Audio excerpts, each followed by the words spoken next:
अमित भादना के साथ सीखें स्टॉक मार्केट इन्वेस्टमेंट। नमस्ते दोस्तों, अमित भादनाथ इस साइड और आज हम बात करेंगे स्टॉक मार्केट की। देखो यार, पैसा तो हम सब कमाना चाहते हैं और स्टॉक मार्केट एक बहुत ही अच्छा ऑप्शन है अपने पैसों को ग्रो करने का।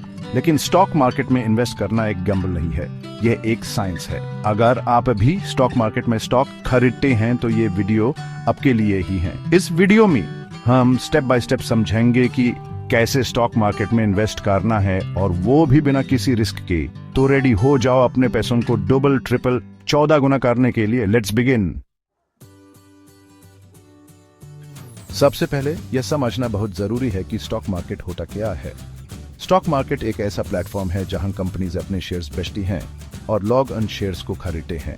जब आप किसी कंपनी का शेयर खरीदते हैं तो आप उस कंपनी के एक छोटे से हिस्से के मालिक बन जाते हैं। अब किसी भी कंपनी में इन्वेस्ट करने से पहले उसकी अच्छी तरह से जांच परख कर लेनी चाहिए। कंपनी की फाइनेंशियल हेल्थ कैसी है, उसका फ्यूचर ग्रोथ पोटेंशियल क्या है, यह सब देखना बहुत जरूरी है। इसके लिए आप कंपनी की एनुअल रिपोर्ट्स पढ़ सकते हैं या फिर इंटरनेट पर रिसर्च कर सकते हैं। स्टॉक मार्केट में इन्वेस्ट करने के लिए आपको एक ब्रोकर की जरूरत होगी।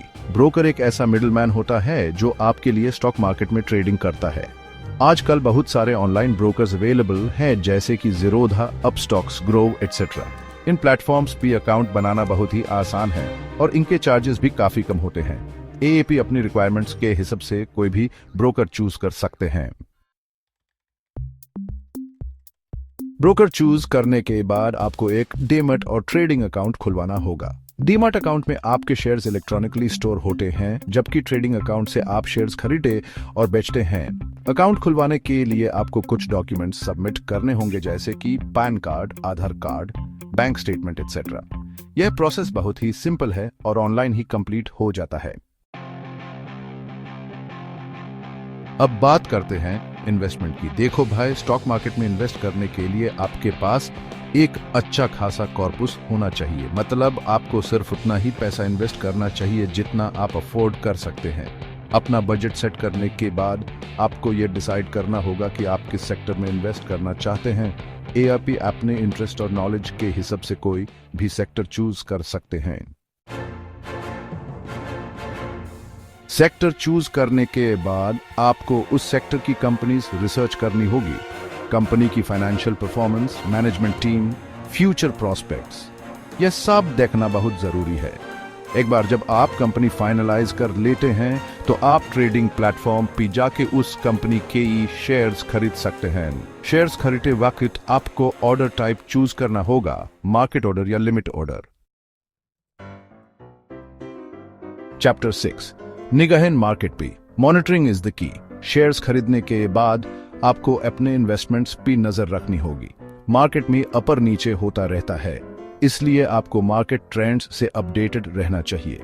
एपी अपने पोर्टफोलियो को रेगुलरली ट्रैक कर सकते हैं और अपने इन्वेस्टमेंट्स में जरूरत के हिसाब से चेंजेस कर सकते हैं।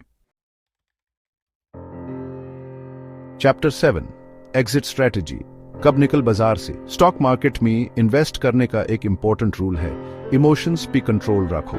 अगर आपके इन्वेस्टमेंट्स प्रॉफिट में जा रहे हैं तो लालच मत करो और सही टाइम पे प्रॉफिट बुक कर लो। इसी तरह अगर आपके इन्वेस्टमेंट्स लॉस में जा रहे हैं तो घबराओ मत और अपने लॉसेस को कट कर लो। एग्जिट स्ट्रेटजी पहले से डिसाइड करके रखना बहुत जरूरी है। चैप्टर 8, टैक्स, सरकारी हिस्सा। स्टॉक मार्केट में इन्वेस्ट करने से पहले आपको टैक्स इंप्लीकेशंस के बारे में भी जान लेना चाहिए। जब आप शेयर्स बेचते हैं तो आपको कैपिटल गेन्स टैक्स देना पड़ता है। कैपिटल गेन्स टैक्स की कैलकुलेशन आपके होल्डिंग पीरियड के हिसाब से होती है। Short term capital gains tax और long term capital gains tax दोनों अलग अलग होते हैं। उतरो अब बनो स्टॉक मार्केट के बादशाह। तो दोस्तों, यह देख कुछ बेसिक टिप्स स्टॉक मार्केट में इन्वेस्ट करने के लिए। याद रखो, स्टॉक मार्केट में इन्वेस्ट करने से पहले अच्छी तरह रिसर्च कर लेनी चाहिए और अपने फाइनेंशियल एडवाइजर से सलाह ले लेनी चाहिए। यह सब स्टेप्स आपको स्टॉक खरीदने में मदद करेंगे। अगर आपको और कोई स्पेसिफिक इंफॉर्मेशन चाहिए हो तो पूछ सकते हैं। अगर आपको यह वीडियो हेल्पफुल लगी हो तो please like, share and subscribe करें मेरे चैनल को। मिलते हैं नेक्स्ट वीडियो में। तब तक के लिए हैप्पी इन्वेस्टिंग।